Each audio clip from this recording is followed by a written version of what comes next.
Silchar news 24 আপনাদেরকে স্বাগতম জানাই। আজ হলো 20 সেপ্টেম্বর শুক্রবার। আজকের কয়েকটি বিশেষ গুরুত্বপূর্ণ খবর নিয়ে আসলাম। আজকের প্রথম খবরটি হলো মোবাইল ফোন ব্যবহারকারীদের জন্য এসেছে একটি বিশেষ খবর।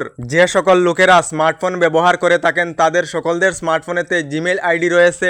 এই জিমেইল আইডি আজ অনেকের স্মার্টফোন থেকে গুগলের তরফ থেকে ডিলিট করে দেওয়া হবে। কারণ হলো যে সকলেরা অনেক দিন ধরে জিমেইল আইডি ব্যবহার করিতেছেন না, এই সকল লোকেদের স্মার্টফোন থেকে সম্পূর্ণভাবে জিমেইল আইডি ডিলিট করে দেওয়া হবে। আজ হলো 20 সেপ্টেম্বর লাস্ট ডেট। আপনারা শীঘ্রই জিমেইল লগ ইন করে নিন, তা না হলে আপনাদের জিমেইল ডিলিট করে দেওয়া হবে।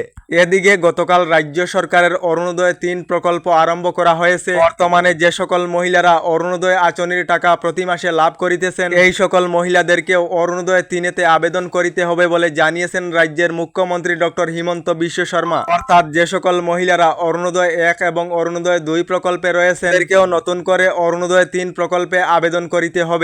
গতকাল রাজ্যের মুখ্যমন্ত্রী ডক্টর হিমন্ত বিশ্ব শর্মা অরুণোদয় 3 প্রকল্পের শুভ আরম্ভনী করেছেন। তার সঙ্গে রাজ্যে আরো নতুন করে 19 লাখ রেশন কার্ড বিতরণ প্রক্রিয়া সূচনা করলেন রাজ্যের মুখ্যমন্ত্রী ডক্টর হিমন্ত বিশ্ব শর্মা। অরুণোদয় 3 প্রকল্পের মাধ্যমে রাজ্যের প্রত্যেক বিধানসভা সমষ্টির 10,000 করে মহিলাদেরকে অরুণোদয় আঁচনি প্রদান করা হবে। গতকাল রাজ্যের সাথে বরাক উপত্যকার 3টি জেলায় আরম্ভ হয়েছে অরুণোদয় 3 প্রকল্প। তার সঙ্গে মুখ্যমন্ত্রী জানিয়েছেন যাদের হাতে রেশন কার্ড নেই তারা অরুণোদয় 3 প্রকল্পে আবেদন করিতে পারিবেন না। তার জন্য আগে রেশন কার্ডের জন্য আবেদন করিতে হবে, তারপর অরুণোদয় 3 প্রকল্পে আবেদন করিতে পারিবেন বলে জানিয়েছেন মুখ্যমন্ত্রী। তার সঙ্গে মুখ্যমন্ত্রী জানিয়েছেন যে সকল পরিবারেতে 4 চাকার বাহন রয়েছে, তার সঙ্গে যে সকল পরিবারেতে সরকারি চাকরি রয়েছে, এই সকল পরিবারের মহিলারা অরুণোদয় 3 প্রকল্পে আবেদন করিতে পারিবেন না। এদিকে রাজ্যে এক চাঞ্চল্যকর ঘটনা সংঘটিত হয়েছে। জানা গেছে বিয়ের প্রস্তাব দিয়েছিল যুবকে, স্ত্রী বিয়ের প্রস্তাব গ্রহণ না করার কারণে এই ঘটনা সংঘটিত হয়েছে। জানা গেছে নুরুল ইসলাম নামের যুবকে 4 জন বন্ধুর সহযোগে ছাত্রীকে অপহরণ করে নিয়েছে। ছাত্রীকে অপহরণ করার পর নুরুল ইসলাম ছাত্রীর পরিবারকে জানিয়েছে পুলিশের কাছে যদি কোনো ধরনের কমপ্লেন করো তাহলে আপনাদের মেয়েকে হত্যা করে দেব।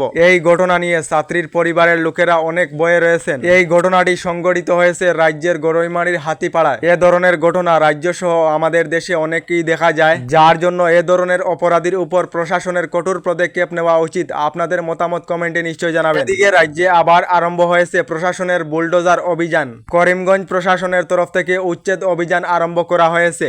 অবহিত বেদখলকারীর রক্ষা নেই বলে প্রশাসনের তরফ থেকে জানানো হয়েছে। অনেক দিন ধরে সরকারি ভূমি দখল করিয়াছিলেন অনেক লোকে। প্রশাসনের তরফ থেকে অনেক নোটিশ দেওয়া হয়েছে, তারপরও সরকারি ভূমি খালি না করার কারণে করিমগঞ্জেতে প্রশাসনের তরফ থেকে বুলডোজার উচ্ছেদ অভিযান চালানো হয়েছে।